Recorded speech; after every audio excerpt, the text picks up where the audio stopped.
As soon as I received the report, I contacted my Polish counterpart to express the sympathy and solidarity of the United Kingdom, and I'm sure the whole House will share that sentiment, and also to offer practical support.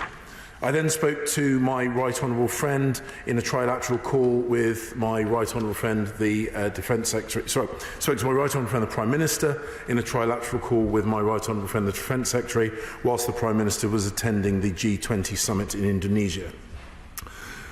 My right honourable friend, the Prime Minister, immediately called President Duda of Poland to convey the UK's condolences for the tragic loss of civilian life and to assure him of our unwavering support to a steadfast NATO ally.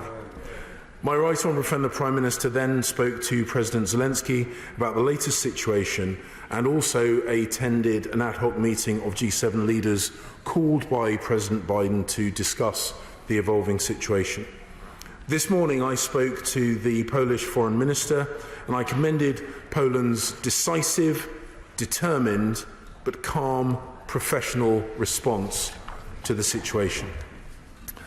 I think it is wise to advise the House that at this point the full details of the incident are not complete, but earlier today Jens Stoltenberg, the NATO Secretary General, said there was, and I quote, no indication that this was the result of a deliberate attack. He added that the incident was, and I quote again, likely caused by a Ukrainian air defence missile fired to defend Ukrainian territory against Russian cruise missile attacks. Poland will lead the investigation to establish exactly what has happened, and the UK stands ready to provide any practical or technical assistance. In the meantime, we are not going to rush to judgment. Our response will always be led by the facts. But the House should be in no doubt that the only reason why missiles are flying through European skies and exploding in European villages is because of Russia's barbaric invasion of Ukraine.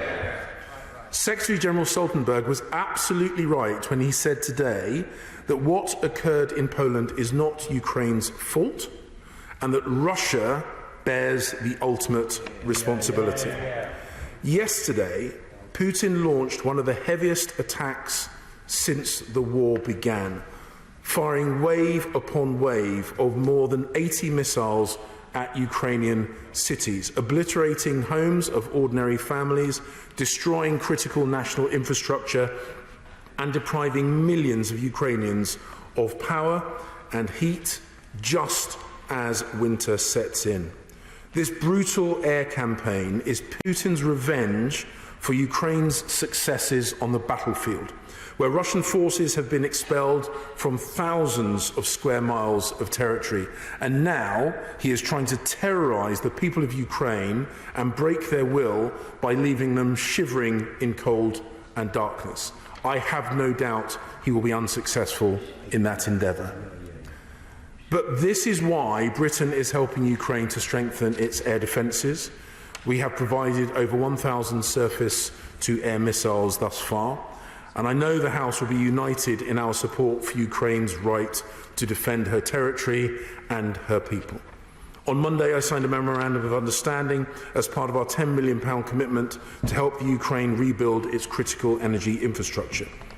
The tragic incident in Poland last night is ultimately the result of Russia's aggression against Ukraine. That is the only reason why it has happened, and it would not have happened otherwise.